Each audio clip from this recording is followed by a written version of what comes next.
So welcome back to Tech coders.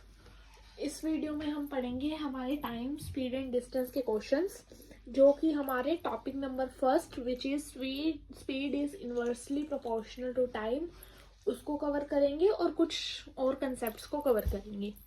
तो let's get started. तो first question है हमारे पास, a person travelled from his house to office at 30 kilometre per hour, then he was late bye 5 minutes. कि अगर वो 30 kilometre per our की speed से अपने ऑफिस जा रहा है तो वो ऑफिस जाने में 5 मिनट लेट हो जाता है। ठीक है, 5 मिनट वो लेट हो गया। If he increases his speed bye 10 kilometre per our, कि अगर वो अपनी स्पीड को 10 किलोमीटर पर आवर से इंक्रीज कर रहा है, यानी पहले 30 थी, अब उसने 10 किलोमीटर पर आवर से इंक्रीज कर दी, तो अब कितनी होगी? 30 + 10 40। तो 40 किलोमीटर पर आवर जब उसने अपनी स्पीड कर दी, ही रीचेज 15 मिनट अर्ली, तब वो क्या कर रहा है? अपने ऑफिस 15 मिनट पहले पहुंच रहा है। What should be he speed that he reaches office on time, तो उसके क्या स्पीड होनी चाहिए जिससे वो ऑफिस पूरे टाइम पर पहुंचे, ना जल्दी पहुंचे ना लेट पहुंचे। तो मान लेते हैं हम कि हमारा ऑफिस का जो टाइम था वो था 8 बजे का टाइम। ठीक है, तो पहले केस में वो कितने बजे पहुंचा होगा? 8:05 पे पहुंचा होगा। ठीक है, क्योंकि वो 5 मिनट लेट पहुंचा था। दूसरे केस में वो 7:45 पे पहुंच गया होगा। ठीक है, तो इन दोनों में डिफरेंस कितना है? अगर मेरे को 7:45 से 8:05 तक जाना है तो कितना डिफरेंस है? 20 मिनट्स। 20 मिनट्स है ना, कि 45 से 8 तक 15 मिनट और 5 मिनट 8:05 तक, तो 20 मिनट्स का क्या है इनमें डिफरेंस है। अब हमने पढ़ा था कि स्पीड मेरी जो है वो टाइम के इनवर्सली प्रोपोर्शनल है। ठीक है, तो मेरी जो स्पीड 1 है वो मेरे किसके इक्वल होगी? 1/t1 के। फर्स्ट इक्वेशन मान ली। ऐसे ही मेरी स्पीड 2 किसके इक्वल होगी? 1/t2 के। ठीक है, इस लॉजिक की वजह से। अब अगर मैं इनको डिवाइड कर दूं, ठीक है, इनको अगर मैं डिवाइड कर दूं, इक्वेशन 1 और इक्वेशन 2 को, डिवाइडिंग इक्वेशन 1 एंड 2 को मैंने जब डिवाइड कर दिया तो मेरे पास क्या आएगा? S1/S2 is equals to 1/T1/1/T2। ठीक है, यानी ये रिवर्स होके क्या हो गया?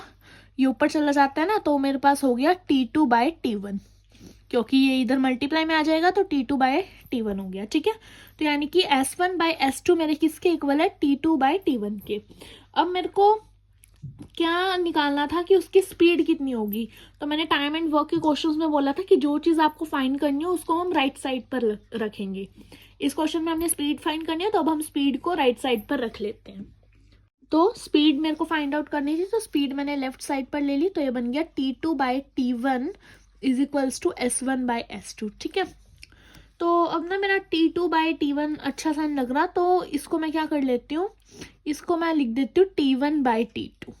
तो स्पीड भी मेरी रिवर्स हो जाएगी। जब मैंने इसको रिवर्स कर दिया तो मेरी स्पीड भी रिवर्स हो जाएगी ना, तो स्पीड मेरी हो जाएगी S2/S1। ठीक है, तो अब S2 की वैल्यू कितनी थी मेरी? सेकंड डे उसने 40 किलोमीटर पर आवर से चलाई, पहले दिन उसने 30 किलोमीटर पर आवर से चलाई। ठीक है, 0 से 0 कैंसल, यानी कि 4/3, यानी कि T1/T2 की रेशो है 4/3। अब इन दोनों का अगर मैं डिफरेंस देखूं कि पहले दिन उसको 4 यूनिट्स टाइम लगा, दूसरे दिन उसको 3 यूनिट्स टाइम लगा। ऑब्वियसली पहले दिन ज़्यादा ही लगेगा क्योंकि उसकी स्पीड कम थी, तो टाइम ज़्यादा लगेगा, इन्वर्सली प्रोपोर्शनल। और दूसरे दिन उसको 3 यूनिट्स टाइम लगा। ठीक है, तो दोनों दिन में अगर मैं टाइम का डिफरेंस देखूं तो मेरा कितना आ रहा है? T1 - T2 अगर मैं देखूं तो मेरा क्या आ रहा है? 1 यूनिट आ रहा है। ठीक है, 1 यूनिट का डिफरेंस आ रहा है। और हमने निकाला था पीछे कि दोनों में कितने टाइम का डिफरेंस है? 20 मिनट्स का डिफरेंस था। ठीक है, तो इस केस से हम ये पता लगा सकते हैं कि 1 यूनिट मेरी कितने इक्वल है? 20 मिनट्स के मेरे इक्वल है 1 यूनिट।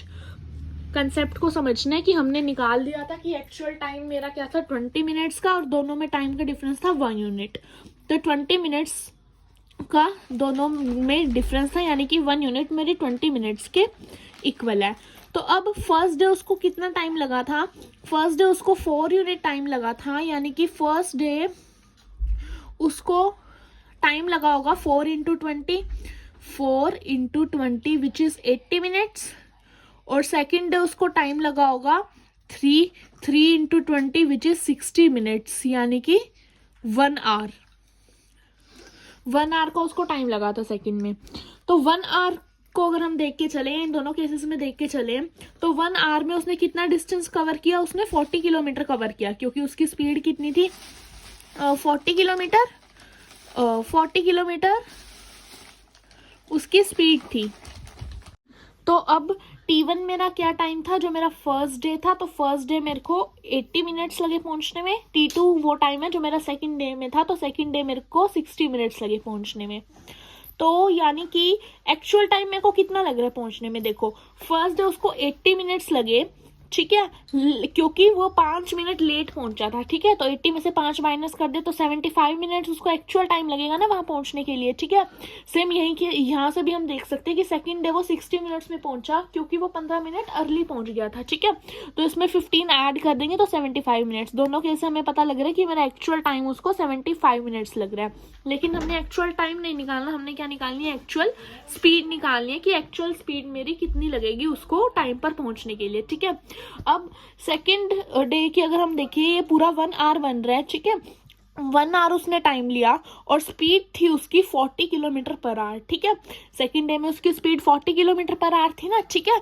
तो यानी कि 1 आवर में वो कितना कवर कर रहा है, ठीक है। 1 आवर में वो कितना कवर कर रहा है? 40 किलोमीटर ही कवर करेगा ना वो। 1 आवर में वो, इसके अकॉर्डिंग अगर हम चेक करें तो 1 आवर में वो कितना कवर कर रहा है? 1 आवर में वो 40 किलोमीटर कवर कर रहा है, ठीक है। तो यानी कि उसका जो ऑफिस है उसके घर से 40 किलोमीटर की दूरी पर है, ठीक है। अब 40 किलोमीटर की दूरी पर क्यों है? क्योंकि सेकंड जो डे था, सेकंड डे पे वो 60 मिनट्स में ऑफिस पहुंच गया, ठीक है। 60 मिनट्स में वो एग्जैक्ट ऑफिस अपने पहुंच गया ना। तो ऑफिस अगर पहुंच गया तो यानी कि वो एग्जैक्टली अब अपनी डेस्टिनेशन पर है, ठीक है। तो उसकी स्पीड क्या थी? 40 किलोमीटर पर आवर थी, ठीक है। और टाइम ही उसको 1 आवर लगा, ठीक है। तो 1 आवर में वो 40 किलोमीटर कवर कर रहा था ना, तो मतलब उसका ऑफिस कितना 40 किलोमीटर के डिस्टेंस पर है। अगर हम यहाँ से देखें, यहाँ से देखते हैं अगर हम, ठीक है, तो 1 आवर में वो कितना कवर करेगा? उसकी स्पीड थी 30 किलोमीटर पर आवर, ठीक है। तो 30 किलोमीटर उसने कवर कर लिए 1 आवर में, ठीक है। अब 20 मिनट्स रह गए, ठीक है। तो अगर वो 1 आवर में 60 मिनट्स में अगर वो 30 किलोमीटर कवर कर रहा है, तो 20 मिनट्स में वो कितना कवर करेगा? 20 मिनट्स में वो 10 किलोमीटर कवर करेगा, ठीक है। और यहाँ पर मैं देख लेती हूँ ना, जैसे 60 मिनट्स में अगर वो मेरा 30 किलोमीटर कवर कर रहा है, तो 1 मिनट में कितना करेगा? 30/60, यानी कि 1/2। और 20 मिनट्स में कितना करेगा? 1/2 × 20 इज 10, ठीक है। तो 1 आवर में उसने 30 कर लिया, तो 80 मिनट्स में उसने एक्चुअल में कितना कवर कर लिया? 80 मिनट्स में 40 किलोमीटर। तो दोनों केसेस से हमें पता लग गया कि उसका जो होम है और ऑफिस का डिस्टेंस है वो है 40 किलोमीटर। अब हमें एक्चुअल डिस्टेंस पता है, हमें अब एक्चुअल टाइम पता है कि उसको एक्चुअल टाइम कितना लग रहा था? 75 मिनट्स लग रहे थे एक्चुअली सेम टाइम पर, जिस टाइम पर ऑफिस खुलता है उस टाइम पे पहुंचने के लिए, ठीक है। तो अब हम स्पीड निकाल सकते हैं ना। स्पीड क्या होती है मेरी? डिस्टेंस अपॉन टाइम, ठीक है। तो मेरा डिस्टेंस है मेरा 40 किलोमीटर, टाइम है मेरा 75 मिनट्स, ठीक है। अब टाइम मेरा मिनट्स में है, डिस्टेंस मेरा किलोमीटर में है, ठीक है। तो मेरे को टाइम को भी मैं आर में कन्वर्ट कर लेती हूँ, क्योंकि किलोमीटर के साथ तो आर ही चलता है। तो इसको कन्वर्ट करने के लिए हम क्या करेंगे? मिनट्स को आर में कन्वर्ट करना है, तो इसके लिए हम डिवाइड कर देंगे 60 से, ठीक है। तो यानी कि इसको मैंने डिवाइड कर दिया 60 से, यानी ऊपर जाएगा ना ये, तो 60 से मैंने डिवाइड कर दिया, आ जाएगा 2400/75। तो कैंसिल होके ये आएगा 32, ठीक है। तो यानी कि उसकी स्पीड क्या रही होगी? 32 किलोमीटर पर आवर की स्पीड रही होगी। एक मिस्टेक, जब मैंने इसका पार्ट 1 बनाया था उसमें जो मैंने कन्वर्जन्स बताई थी उसमें थोड़ी सी मिस्टेक थी टाइम के कन्वर्जन्स में। तो टाइम के कन्वर्जन्स में आप वो चीज़ करेक्ट कर लें कि अगर हम बड़ी यूनिट से छोटी यूनिट में जा रहे हैं तब हम मल्टीप्लाई करते हैं, और छोटी यूनिट से बड़ी यूनिट में जा रहे हैं तो हम डिवाइड करते हैं। जैसे कि आर से मिनट्स में जा रहे हैं, आर मेरी बड़ी यूनिट है, मिनट्स मेरी छोटी यूनिट है, ठीक है। तो आर से मिनट्स में जा रहे हैं तो हम 60 से मल्टीप्लाई करेंगे, ठीक है। अगर हम मिनट से आर में जा रहे हैं यानी छोटी यूनिट से बड़ी यूनिट में जा रहे हैं तब हम क्या करेंगे? डिवाइड करेंगे, ठीक है। तो इस केस में कई स्टूडेंट्स बोलेंगे कि इस केस में मल्टीप्लाई क्यों किया? मल्टीप्लाई इसलिए किया क्योंकि ये 75 से डिवाइड होना था, ठीक है। तो 75 के अपॉन में अगर मैं 1/60 लिखती तो वो रेसिप्रोकल होकर ऊपर वाले के साथ मल्टीप्लाई हो जाता, तो इसलिए हमने ये किया। Ajit and Raman walk around a circular course 115 kilometre, कि सेम पिछले की तरह ही है, बस थोड़ा सा अलग है कि एक सर्कुलर कोर्स या पाथ है 115 किलोमीटर का, 115 मीटर नहीं किलोमीटर का, starting together from same point, मतलब सेम पॉइंट से वो स्टार्ट कर रहे हैं, लेकिन इस बार वो सेम डायरेक्शंस में मूव कर रहे हैं। इस बार दोनों A and B same directions में, अजीत एंड रमन दोनों सेम डायरेक्शंस में मूव कर रहे हैं।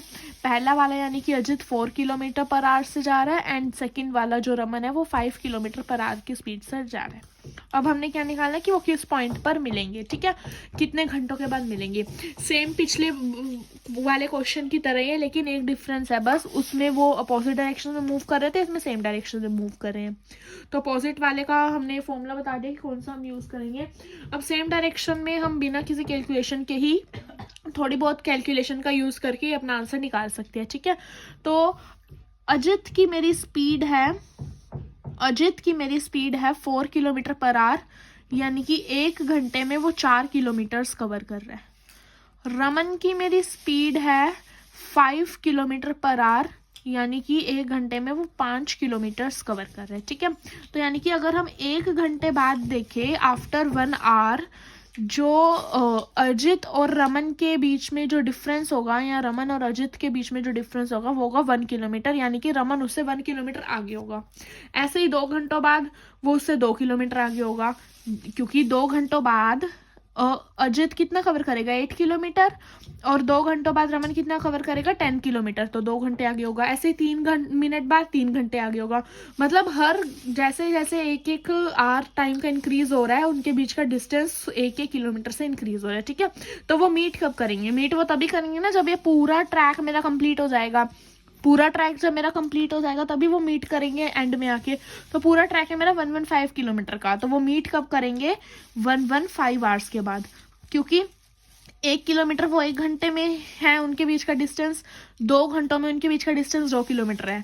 तो कितने घंटों में उनके बीच का डिस्टेंस 115 किलोमीटर होगा? उसका आंसर है 115 आवर्स। तो ये था क्वेश्चन ये वाला। तो इस वीडियो में हमने हमारा जो कंसेप्ट था speed is inversely proportional to time, उसके क्वेश्चंस कवर कर लिए और 2 एक्स्ट्रा टॉपिक के क्वेश्चंस भी कवर कर लिए। तो नेक्स्ट वीडियो में अब हम एवरेज स्पीड के क्वेश्चंस करेंगे। तो प्रैक्टिस के लिए क्वेश्चंस मैंने डिस्क्रिप्शन बॉक्स में ऐड कर लिए। Also like and share the video and subscribe Tech coders.